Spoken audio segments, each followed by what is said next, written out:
Welcome to the intersection of technology, cybersecurity, and society. Welcome to ITSP Magazine. Every company has a story to tell, from the small startup to the large enterprise, and everything in between. This is one of them. Knowledge is power, now more than ever.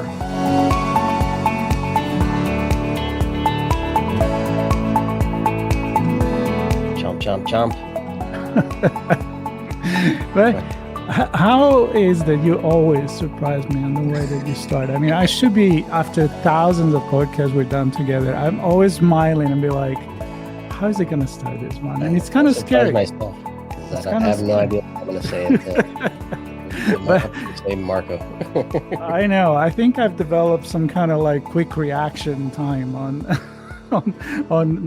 the direction that you're going to take on this one. But I know what you said right now, that chomp chomp chomp is referring to the first conversation and the metaphor that we use when we talked to Gabi, and that was part one of this story with Imperva. So Sean, explain our audience what this chomp chomp is. I'll do my best to relate the chomp chomp chomp back to the first episode. So we have a story in chomp chomp chomp that we covered in the first one. It's all related to Log4j, where it's basically the anniversary, or roughly the anniversary, when many people, app dev and DevOps and DevSecOps folks spent their time around the holidays and the new year dealing with patching. And in our first conversation, Gabi let us know that around 28% of companies actually patched, and many didn't or left them open. So we're still in an interesting spot with this, and we're going to continue the conversation, Marco, of Log4j, of the logs rolling down the river, and the chomp chomp chomp is the security beavers taking a bite out of cyber bots. If people listen to the first conversation, they know that we ended up, at least I ended up imagining that this second one was going to be from a different perspective. And the perspective was that Peter, which is on with us now, it's actually looking at the flow of the water in the water, in the business, and how they have been reacting to that. So let's keep with that river, very Zen, very Buddhist reference here.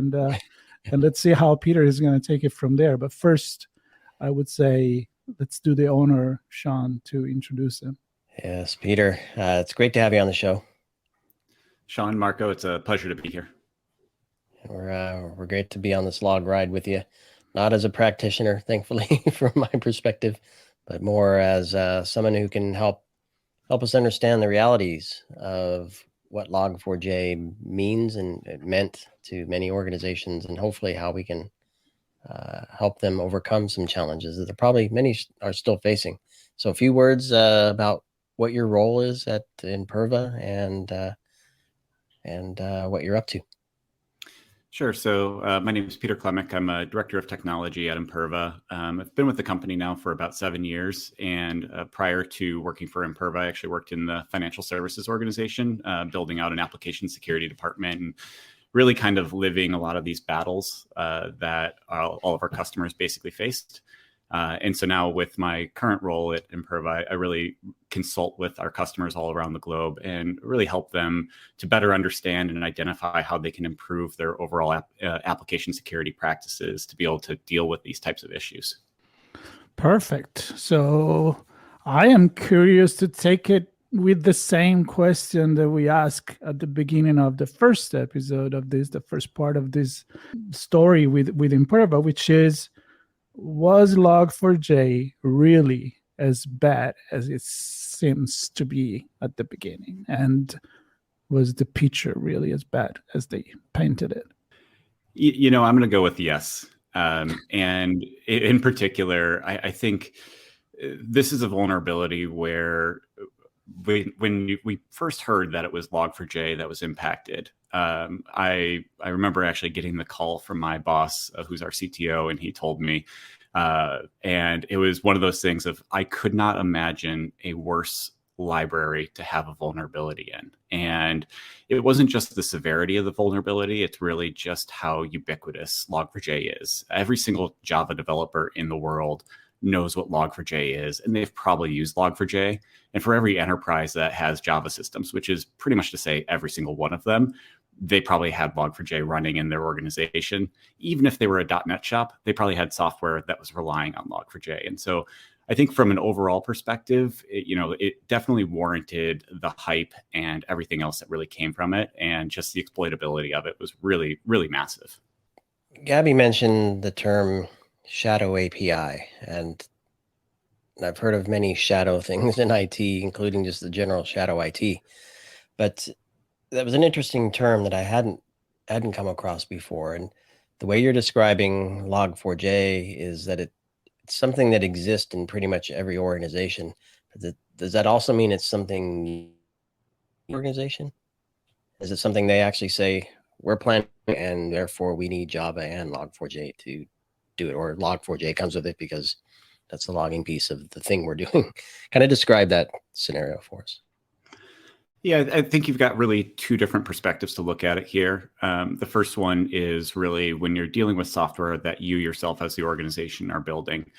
And so for any sort of an enterprise that's developing Java systems and distributed systems in Java in particular, probably one of the biggest things that they need is the ability to log, but they also need to be able to ship those logs somewhere. And so software libraries like Log4j really simplify that. They have lots of appenders that let you really kind of integrate with standard ways of being able to send that data out. And so it really kind of just becomes really that de facto choice, I think, for a lot of developers.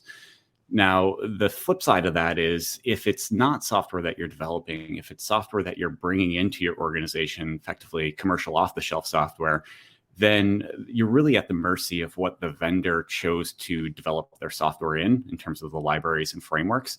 And ultimately, you don't have any control over that. It's just really something that you're deploying in your environment. And so for most organizations, they really have to kind of look at it from both perspectives of just not only their own software, but also what are you bringing into your environment?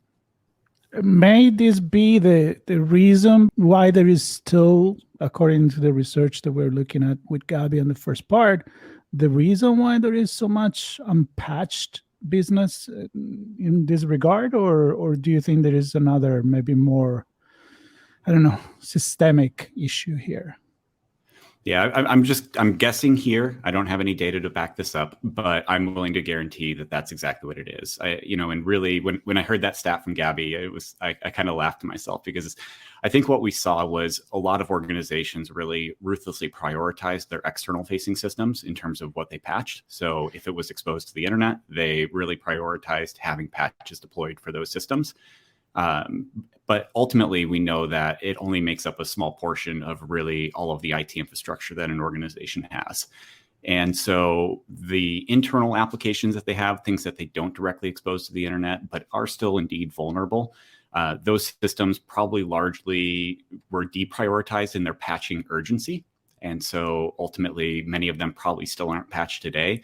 And unfortunately, as a industry, a lot of organizations still kind of have that mindset of hard on the outside, gooey and squishy on the inside for their infrastructure and what it really looks like. So that's probably the first part of it. But then the second one, and this is really, I think, where you've got that really long tail of vulnerabilities, that's going to be that commercial off-the-shelf software. Because really, in a lot of cases, you don't have a good idea of what's actually running in those environments.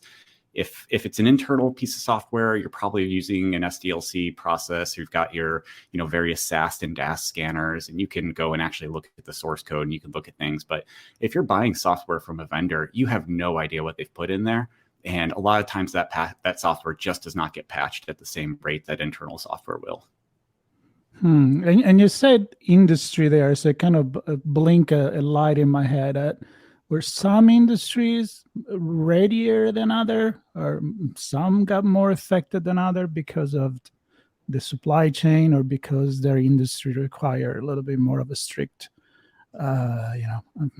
control on what's going on in the back end? Yeah, certainly. For me, when I look at Log4j, I like going back to the struts vulnerability back in 2017. The struts 2, was kind of one of the first very major vulnerabilities, supply chain vulnerabilities that the world really came across. And what I saw when I was working with customers on mitigation is the organizations that went through and they lived through struts, which also is Java for the record too. The organizations that really had to deal with the struts vulnerabilities, they came up with playbooks, they came up with procedures to go and mitigate these types of vulnerabilities more better and faster in the future. And ultimately, I think by those organizations that previously learned, they had a leg up. They were able to make sure that they could actually get the systems patched as quickly as they needed to. They made sure that they had a defense in depth strategy so they could go and shut down any sort of other types of exploit mechanisms that might exist. And that, I think, is what really helped to blunt the impact of the Log4j vulnerability as a whole.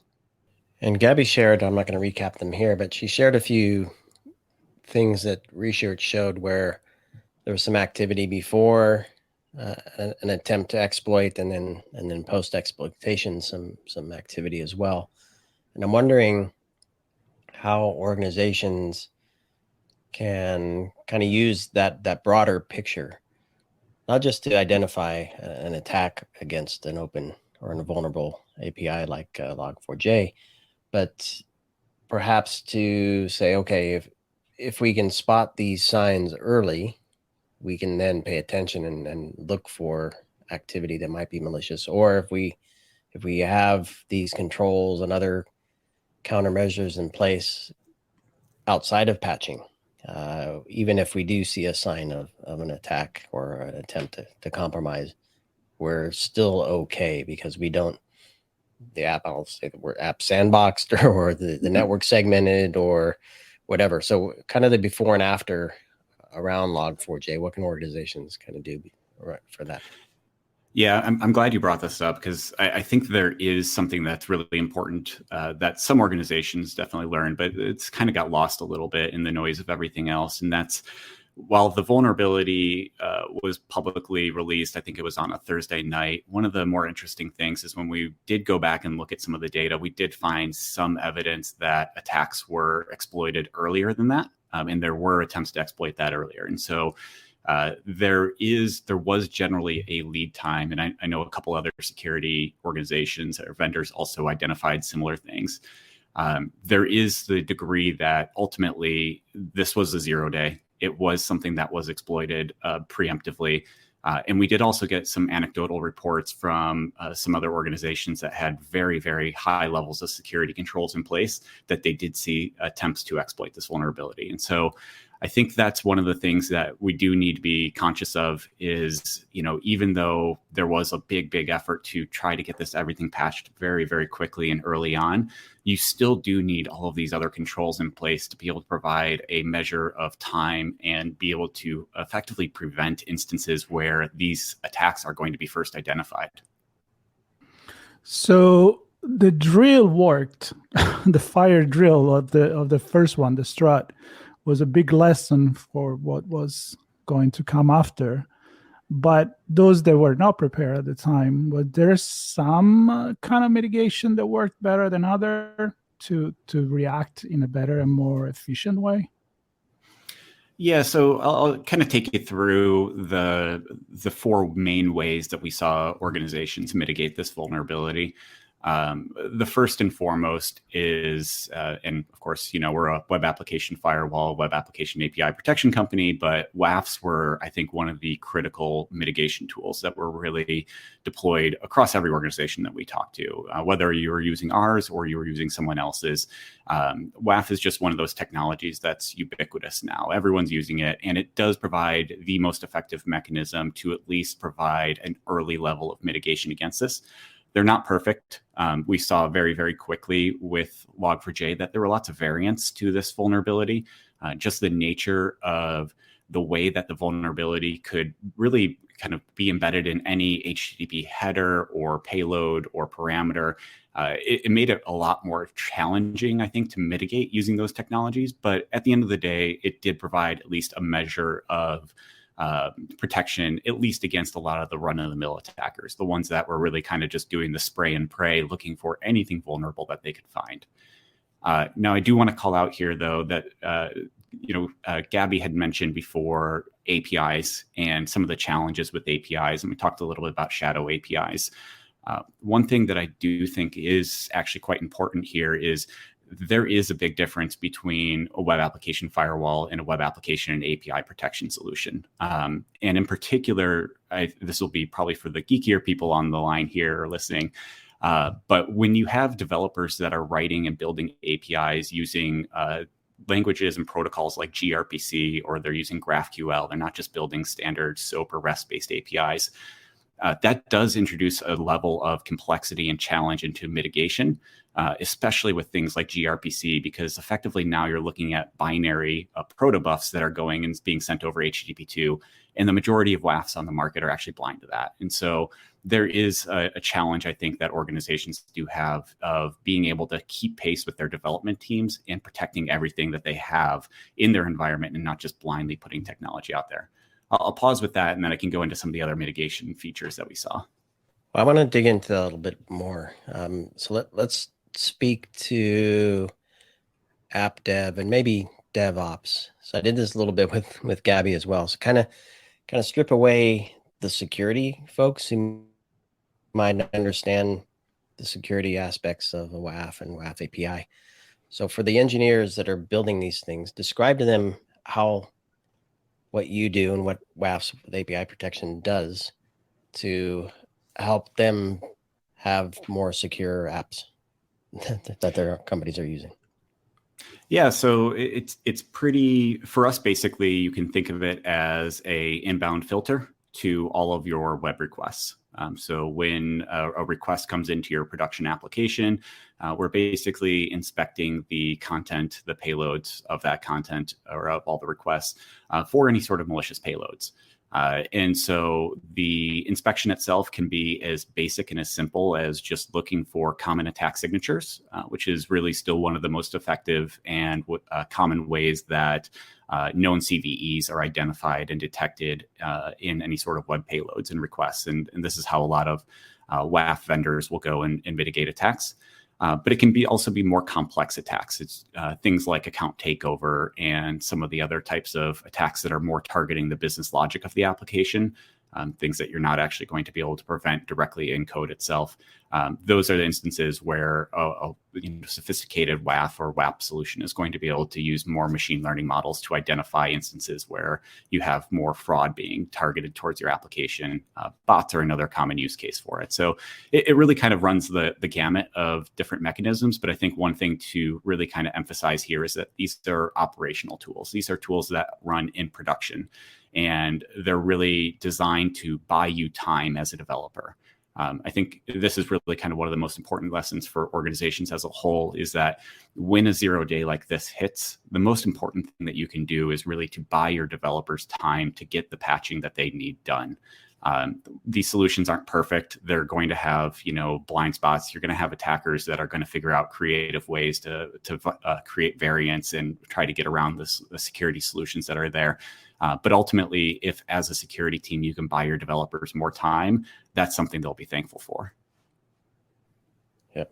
Love it. Thanks for that.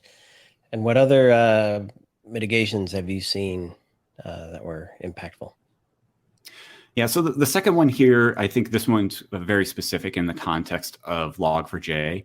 But this actually is looking at kind of the network segmentation aspects of it. And so a very, very basic one here was actually just having outbound ACLs or firewall rules to really be able to shut down the communication.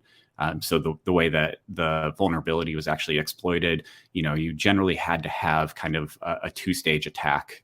There was the initial payload that was really going and just making a JNDI call out to like a third-party LDAP server or something like that, where you could actually then load the payload itself.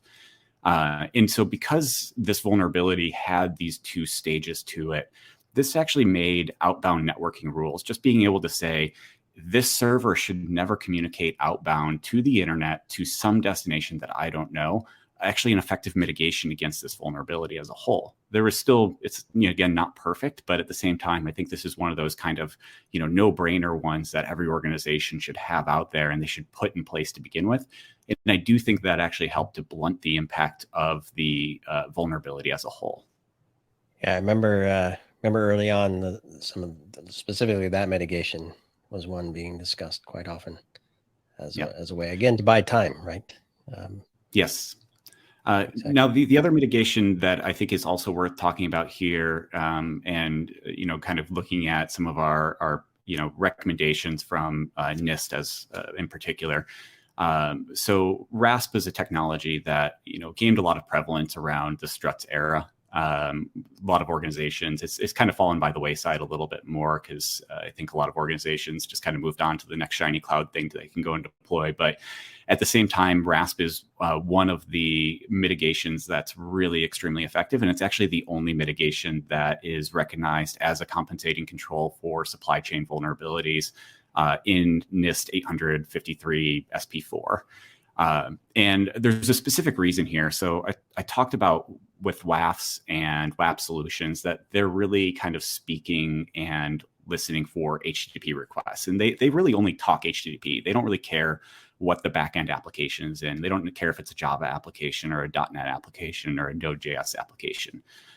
RASP is a little bit different in that it works more commonly to how like an application performance monitoring agent works, in that it's actually embedding directly in your application, and it's actually watching how your code operates. And the brilliant thing here is that instead of relying on more of a negative security model, where you're saying, I don't want to see these types of things, this is a bad CVE or bad payload, RASP is a little bit different in that it actually operates on a positive security model. And this is kind of like the example that I just gave around the outbound networking rules, where you can say this application should never communicate outbound to the internet over these places. Similarly, within the application using a RASP agent, you can say things like this application only talks to these parts of the file system. It only talks to these services on the network, and it shouldn't communicate to anything else outside of that. And that's actually one thing that makes this a really good compensating control, and one of the few solutions I think that can actually operate even in air-gapped environments. So that's again, developers integrate that into their SDLC and in their build process, and then at runtime that's taking place, right? Yep, that's exactly it. So you basically package it with the application. You usually will inject that as part of the CI/CD process. And then the thing that I love about it is it just goes wherever the application goes. And so it will go with the application through your test and QA environments. It will go with your applications to production. It doesn't matter where it's actually running. It's kind of just running and humming along with it. And so that is, I think, a very effective mechanism. And we did see a large adoption of that technology after the struts vulnerability. And for a lot of organizations, especially in high security environments, they relied on RASP, or they rely on RASP as a way of being able to mitigate these types of vulnerabilities now and in the future. Yeah. And I love that you said it follows the app through the whole SDLC as well into test. Do you see organizations building use cases and test scenarios and user stories to kind of push the boundaries and test the limits of the RASP with certain use cases? Yeah. Absolutely. I think what's actually kind of cool about it is it's one of those things where you don't need to necessarily code very specific use cases for it, because if you have something misconfigured or you have an instance where it's just not going to detect something, it'll just kind of show up during your normal test cycles. But that being said, you can, very quickly and easily write your own test cases that are able to actually prove that it's working and doing what it says it should be doing. And, you'll usually learn very quickly if you forget to say that this application, logs to this part of the file system. It'll warn you and tell you right away that the application is logging somewhere it shouldn't be. Any other mitigations? So those are probably the top three. Certainly, we've talked about patching and some of the configuration changes that were required for this as well. But I don't think we need to spend too much time on that one. So let's talk about prevention. Right? I mean, mitigation is great. So many places to go. I have a headache. I'm gonna take a Tylenol, or not advertising for that company or any other, ibuprofen or whatever you get. But what can we do as an industry? And that's kind of a question that always come up, at least from me. And I look at the future, I'm like, are we really learning? And I know when we were preparing for this, you say, oh, we did learn a lot. Gabi said we did learn a lot. Now I'm wondering if that's true for the industry. Is it true for the business? And that kind of blows my mind that so many, a year and a half later or whatever it is, they may not be ready. So what can we do there? Yeah, so with this one, I think it's best to really kind of divide the conversation into two different parts because they ultimately have a different makeup of the solutions. So the first part is really going to be software that you own or software that you're developing internally. This is where you kind of look at your standard SDLC or your secure SDL processes that you do have, and you're looking to really go and augment them. So the first and most important part of that is you need to have an asset or application inventory. This is, I think at this point in time, most organizations should have this, but if they don't, it is definitely a wake-up call that you need to absolutely have an inventory of all your applications, and you need to know who the owners are and the people that you're contacting around them. Now, within those applications, this is where it starts to get a lot trickier, is there's really two different things that you're looking at. The first one is you need to understand what direct dependencies those applications are pulling in or what libraries the application is currently using. And this is where you kind of find those first order issues where, oh, this application team did use Log4j, they're using this version. We know that they're probably going to have to patch regardless of whether the vulnerability was actually exploitable or not. We just have to get this patched. The second one, though, that I think not a lot of organizations really kind of take into account here is it's not just the direct dependencies that you pull into your application, but it's also the transitive dependencies. And so by transitive dependencies, I mean the dependencies of dependencies. And this is where it can get really, really hairy really quickly because you think about you build applications and 80% of that code is going to be open source and not your code. Well, of those open source packages that you pull in, probably 80% of those is also someone else's code. And so open source really just kind of has a way of permeating itself into pretty much every portion of that landscape. And you really need to understand not just what are the direct dependencies, but what are all those transitive dependencies in there. So I'll go ahead and pause there and see if there's any questions. I have a gazillion. Let me take you here because I'm just thinking back to a year ago, and then obviously we have an anniversary and another round and struts before that. And I can only imagine that the people sitting in IT ops and DevOps and SecOps, the first thing they do is, are we vulnerable? And and when we were talking to Gabi, she made it clear that the automated attacks or the attack cycles were clearly automated, right? A lot of it came from bots. Bad actors figured out a way to find and test exploits and automate the payload delivery on the things they found, basically taking the exploitation to scale. And yet the response and the mitigation, now one could argue that perhaps they didn't patch because they have compensating controls in other ways. Maybe they have a network segment and maybe they have RASP and WAFs in place.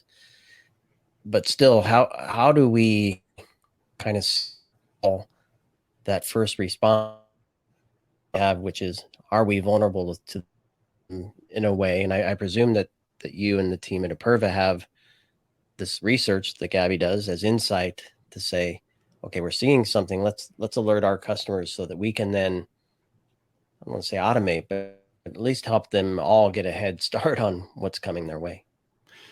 Yes, this is, I think, a great conversation to have here because there's multiple facets to it and really that you can kind of look at. And so first and foremost, I do want to strongly advocate for having a mature DevOps and CI/CD practice for an organization. And I think for the security practitioners listening, advocating for a mature practice in this area is great for security.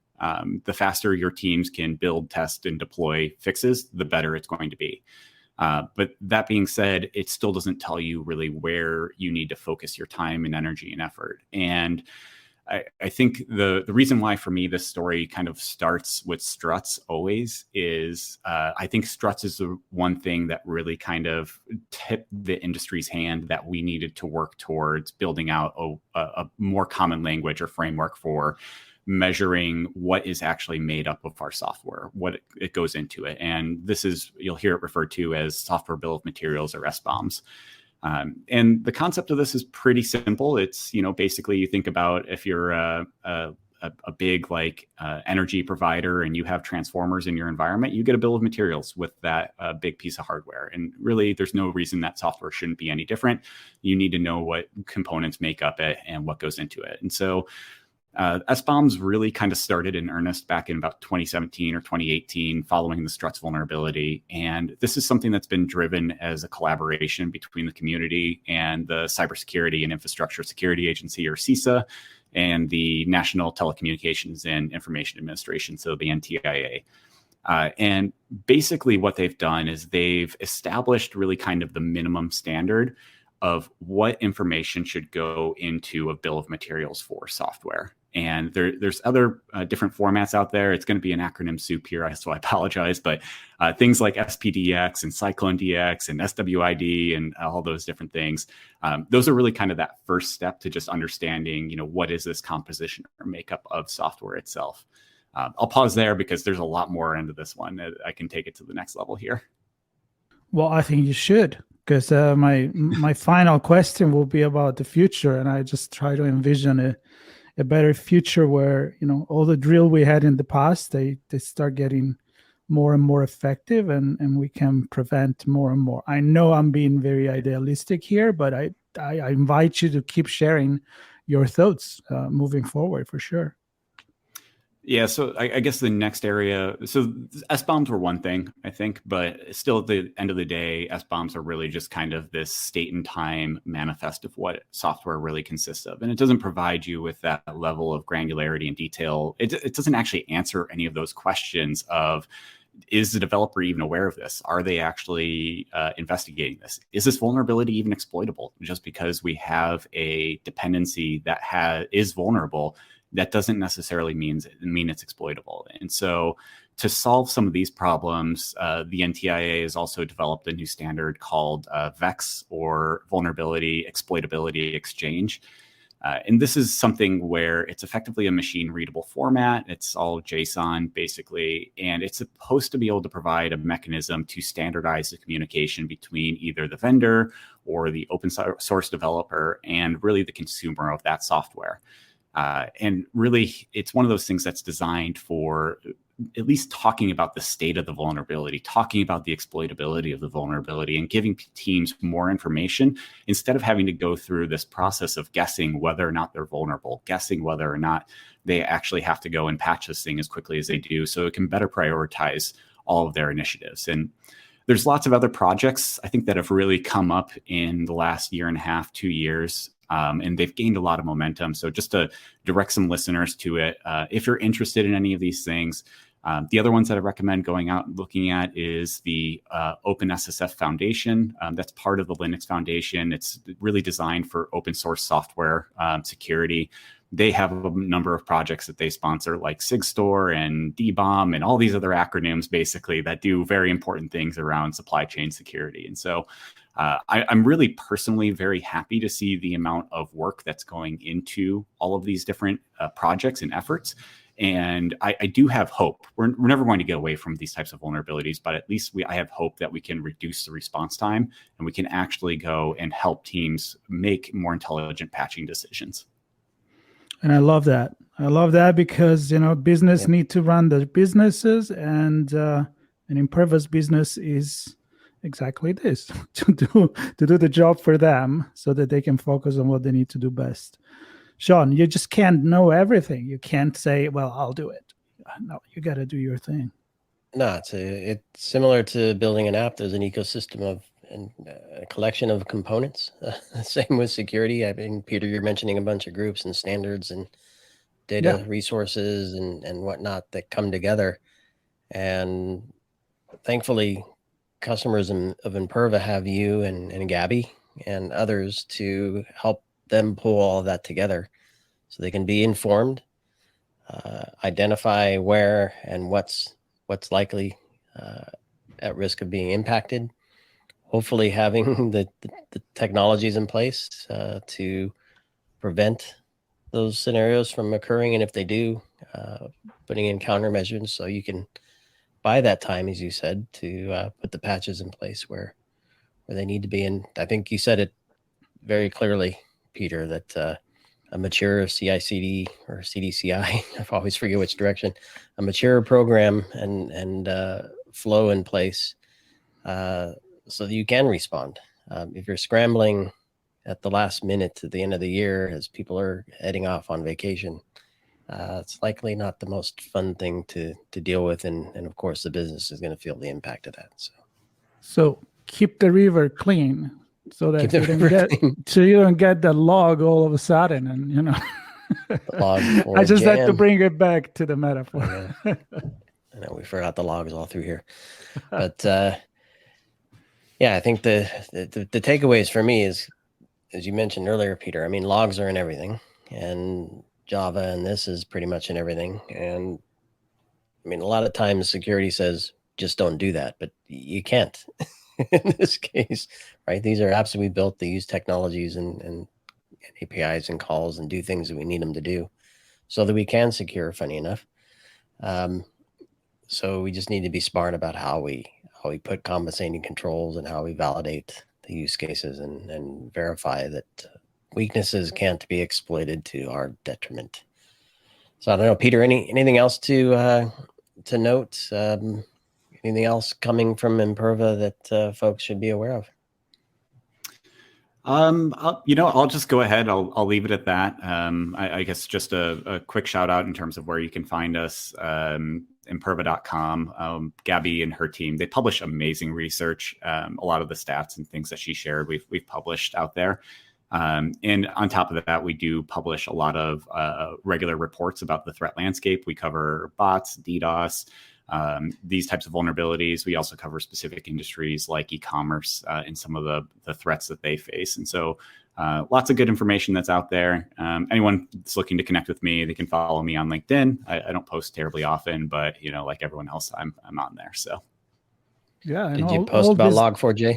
I actually didn't. I figured there was enough news that was going on there, and I didn't want to get in the way of the people that were really kind of on the front lines defending it and, disseminating the important information out there. I was, more involved with a lot of the remediation efforts themselves. So I figured my input wasn't necessary compared to what they were providing.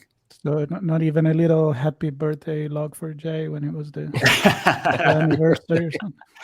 Oh, it's a birthday. I don't want to celebrate. It's too many painful memories of lost weekends. I know, but why we have painful memories so that we don't repeat that, right? We don't need to touch the fire again to know that it burns. You just should remember the first time. But this said, all the way you just mentioned to connect with you at Imperva, of course, they will be part of the notes of this part 2 and 1 series of conversation about Log4j, including Gabby's research. Yep, that's right. So it was great. And if you made it all the way here without listening to conversation number 1, we didn't want to stop you. And but now you can go and listen to that one, which will be probably on the same page where on ITSP Magazine when you find this one. So have we gnawed the Log4j down to a toothpick 4j? That's the question. I don't know. Hopefully we've made it small. Keep chomp. That's what you got. Chomp. Exactly. It's more of a 2x4 at this point. All right, we'll go with that. I think that's good progress. Good progress. Well, Peter, thanks so much, and a shout out back to Gabby on the first episode for joining us as well and bringing that aspect of this story to bear, and to our friends at Imperva for bringing these stories to ITSP Magazine to help others operationalize security in the best possible way. So thanks, everybody. Hope you enjoy the conversation. We'll see you on the next one. Thanks very much. We hope you enjoyed this conversation. If you learned something new and the story made you think, then share itspmagazine.com with your friends, family, and colleagues. We hope you will come back for more stories and follow us on our journey. You can always find us at the intersection of technology, cybersecurity, and society.